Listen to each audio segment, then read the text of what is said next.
राज्याच्या महिला कल्याण बालविकास मंत्री पंकजा मुंडे यांनी छगन भुजबळ यांची रुग्णालयात भेट घेतली। पंकजा मुंडे यांनी जे रुग्णालयात जाऊन भुजबळ यांच्या प्रकृतीची विचारपूस केली।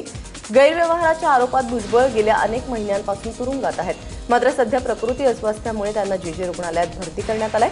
मात्र साहजिकच या भेटीनंतर तर्कवितर्कांबरोबरच अनेकांकडून आश्चर्यही व्यक्त केलं जात आहे। आमचा मित्रपक्ष परीक्षेमध्ये नापास झालेला आहे, त्यामुळे अशा नापास मित्रांचं बोट पकडून पालिका निवडणुकांच्या परीक्षेत बसायचं का असा सवाल करत भाजपच्या राम कदम यांनी शिवसेनेवरती हल्लाबोल केलाय। राम कदम यांनी मुंबईच्या महापौरांची भेट घेतली। महापौरांनी दहिसरच्या जलतरण तलावाच्या उद्घाटनाबद्दल श्रेय घेण्यासाठी मुख्यमंत्र्यांना पत्र लिहिलं। मात्र तशी तत्परता मुंबईच्या समस्या सोडवण्यासाठी दाखवावी असा टोला राम कदम यांनी स्नेहल आंबेकर यांना लगावलाय। नवी मुंबईचे पालिका आयुक्त तुकाराम मुंढेंविरोधात पुन्हा एकदा सर्वपक्षीय एकवटलेत।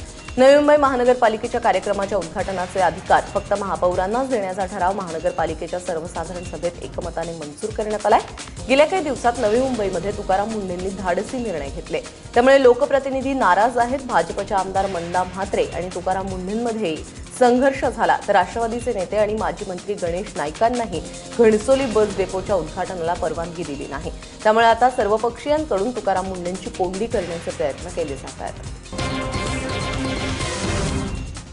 फेब्रुवारी 2017 मध्ये होणाऱ्या मुंबई महानगरपालिका निवडणुकांसाठीचं वॉर्ड पुनर्रचनेचं काम अंतिम टप्प्यात आलेलं आहे। या निवडणुकीसाठी मुंबई शहरातील 7 वॉर्ड्स कमी होणार आहेत, तर पश्चिम उपनगरात 5 आणि पूर्व उपनगरात 2 वॉर्ड वाढणार आहेत। त्यामुळे मुंबई शहर परिसरातील नगरसेवकांची संख्या 63 ऐवजी 56 होणार आहे।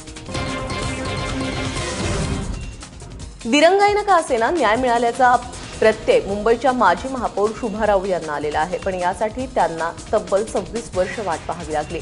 26 वर्षांपूर्वी मुंबईतील पोद्दार कॉलेजच्या बस स्टॉपवर एका मारुती कारमधून आलेल्या 2 जणांनी शुभा राऊळ यांच्या गळ्यातील 1.5 तोळा वजनाची सोन्याची चेन खेचली होती। त्यानंतर बरेच हेलपाटे मारल्यानंतर काही उपाय होत नाही असं बघून माजी महापौर शुभा राऊळ यांनी चेन मिळण्याची आशा सोडून दिली। मात्र अचानक पोद्दार महाविद्यालयातूनच मिळालेल्या एका पत्राने त्यांना ती चेन परत मिळाली असल्याचं कळलंय। ही सोन्याची चेन विक्रोळी मॅजिस्ट्रेट कोर्टानं त्यांच्या हवाली केली।